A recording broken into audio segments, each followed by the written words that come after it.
है लखनऊ में रामचरितमानस की प्रतियां जलाने वाले 2 आरोपियों पर NSA Ramcharitmanas copy has been burnt viewers.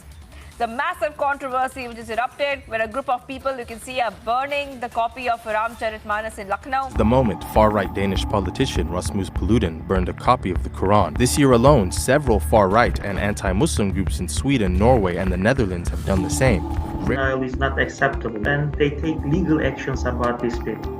But when it comes to Islamophobia, when it comes to कोई कुरान को जला रहा है तो कोई रामचरितमानस को जला रहा है तो कोई भागवत गीता जैसे पवित्र ग्रंथ के पन्ने फाड़कर फेंक रहा है। लेकिन आखिर क्यों? वैसे करने को तो दुनिया में बहुत काम है, लेकिन ये लोग सारे काम छोड़कर इन पवित्र ग्रंथों को क्यों जला रहे हैं? ये है स्वीडन के राइट विंग पॉलिटिशियन रासमुस पालुडान जो कुरान को जला रहे हैं, और ये है इंडियन पॉलिटिशियन स्वामी प्रसाद मौर्य जो रामचरितमानस को जला रहे हैं। पहले समझते हैं कि ये लोग इन पवित्र ग्रंथों को आखिर जला क्यों रहे हैं। स्वीडन एक छोटा सा देश है जिसकी पॉपुलेशन यही कोई 1 करोड़ है। उससे 3 गुना ज्यादा लोग तो हमारी दिल्ली में रहते हैं। स्वीडन में majority of people Christianity religion को फॉलो करती है, और वही की एक पॉलिटिकल पार्टी के लीडर हैं रासमुस पालुदान जो पब्लिक प्लेस में कुरान को जलाकर प्रोटेस्ट करते हैं।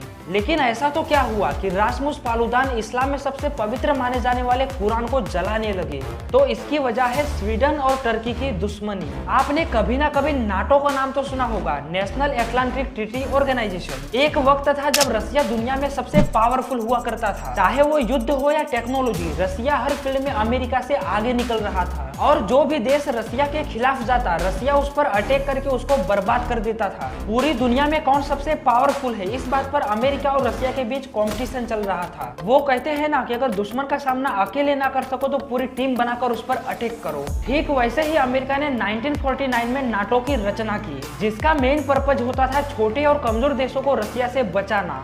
आज भी वो सारे देश जिनको लगता है कि रसिया उन पर अटैक कर सकता है, इसीलिए उनको सिक्योरिटी की जरूरत है, वो नाटो से जुड़ जाते हैं। 2023 तक कुल 30 देश नाटो से जुड़ चुके हैं, जिसमें कनाडा, फ्रांस, जर्मनी, इटाली और टर्की जैसे देश शामिल हैं। अगर किसी दूसरे देश को नाटो से जुड़ना है तो उसे नाटो के सभी देशों का अप्रूवल चाहिए। अब स्वीडन को भी नाटो से जुड़ना है, लेकिन टर्की नहीं चाहता कि स्वीडन नाटो से जुड़े, क्योंकि टर्की में एक कुर्दिश वर्कर पार्टी करके आतंकवादी संगठन है जो टर्की में बहुत ही आतंक मचाता है, और टर्की मानता है कि इस आतंकवादी संगठन को स्वीडन सपोर्ट करता है। इसीलिए टर्की स्वीडन को नाटो से जुड़ने का अप्रूवल नहीं दे रहा। अब टर्की एक कट्टर इस्लामिक देश है और स्वीडन एक क्रिश्चियन देश है, तो रासमुस पालुदान टर्की का विरोध करने के लिए कुरान को जला रहे हैं। ये थी 2 देशों के बीच दुश्मनी की वजह से एक रिलीजियस बुक को जलाने की बात। अब बात करते हैं अपने ही देश में अपने ही धर्म के लोग अपने ही धार्मिक ग्रंथों को क्यों जला रहे हैं। स्वामी प्रसाद मौर्य एक इंडियन पॉलिटिशियन जो पहले बीजेपी तो अब समाजवादी पार्टी के मेंबर हैं। हाल ही में इन्होंने 5-6 लोगों के साथ मिलकर रामचरितमानस के पन्ने फाड़कर उसको जलाया है, क्योंकि इनका मानना है कि रामचरितमानस में कुछ बातें गलत लिखी गई है, जैसे कि ये लाइनें।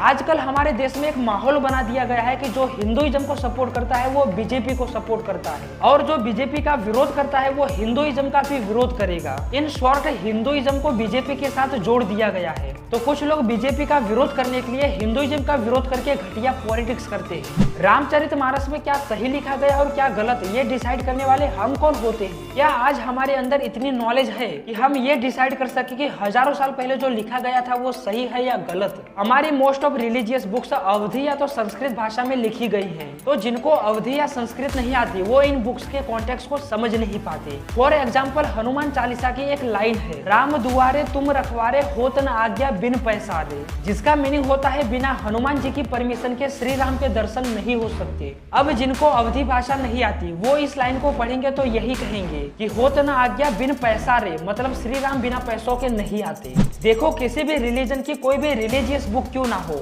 हमें उसमें गलतियां ढूंढने की बजाय उसके कॉन्टेक्स्ट को समझना चाहिए। रिलीजियस बुक्स में इतनी पावर होती है कि वो हमारी बेरंग जिंदगी में खुशियां भर सकती है, और इसका जीता जागता एग्जाम्पल है श्रीमद् भागवत गीता।